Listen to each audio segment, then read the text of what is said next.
সরকারি চাকরিতে কোটা সংস্কারের দাবিতে শিক্ষার্থীদের শান্তিপূর্ণ আন্দোলন সংঘাতে রূপ নেয় ১৬ জুলাই থেকে। দিনভর উত্তপ্ত ছিল ঢাকা বিশ্ববিদ্যালয় সহ দেশের বেশিরভাগ বিশ্ববিদ্যালয়। ঢাকা ও রংপুর সহ দেশের বিভিন্ন এলাকায় সংঘর্ষে মারা যায় ৬ জন, যাদের মধ্যে একজন আবু সাঈদ। এদিন সকাল থেকেই রংপুরে আন্দোলনকারী শিক্ষার্থীদের সঙ্গে পুলিশ ও ছাত্রলীগের দফায় দফায় সংঘর্ষ হয়। এ সময় পুলিশ রাবার বুলেট ও কাঁদানে গ্যাসের সেল নিক্ষেপ করে। সংঘর্ষে নিহত হন বেগম রোকেয়া বিশ্ববিদ্যালয়ের শিক্ষার্থী, কোটা আন্দোলনের অন্যতম সমন্বয়ক আবু সাঈদ। এরপরই সামাজিক যোগাযোগ মাধ্যমে ছড়িয়ে পড়ে তার আহত হওয়ার দৃশ্য। সেখানে দেখা যায় সংঘর্ষের এক পর্যায়ে দুহাত প্রসারিত করে দাঁড়িয়ে পুলিশের হামলার প্রতিবাদ জানান আবু সাঈদ। অপর পাশ থেকে দেখা যায় পুলিশের রাবার বুলেট ছোড়ার দৃশ্য। এক পর্যায়ে পিছিয়ে যান আবু সাঈদ, মুহূর্তেই লুটিয়ে পড়েন মাটিতে। এরপর বেশ কয়েকজন শিক্ষার্থী তাকে কোলে তুলে নিয়ে যাচ্ছেন।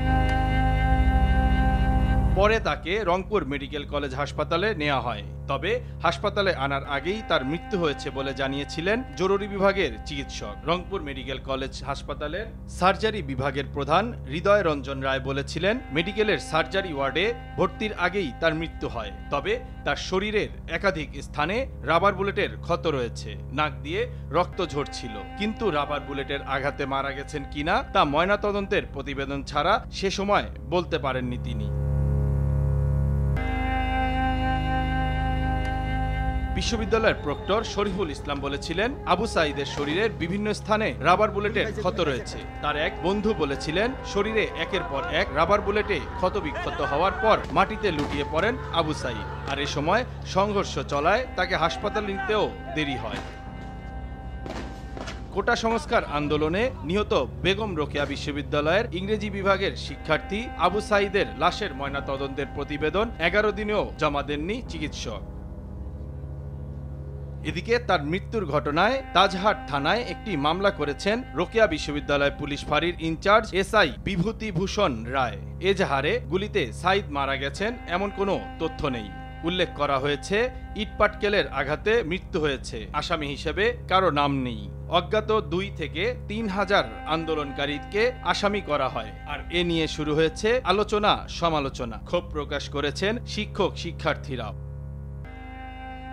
মামলার এজাহারে উল্লেখ করা হয়েছে, বিভিন্ন দিক থেকে আন্দোলনকারীদের ছোড়া গোলাগুলি ও ইটপাটকেল নিক্ষেপের এক পর্যায়ে এক শিক্ষার্থীকে রাস্তায় পড়ে যেতে দেখা যায়। তখন তার সহপাঠীরা তাকে ধরাধরি করে চিকিৎসার জন্য হাসপাতালে নিয়ে গেলে কর্তব্যরত চিকিৎসক মৃত ঘোষণা করেন।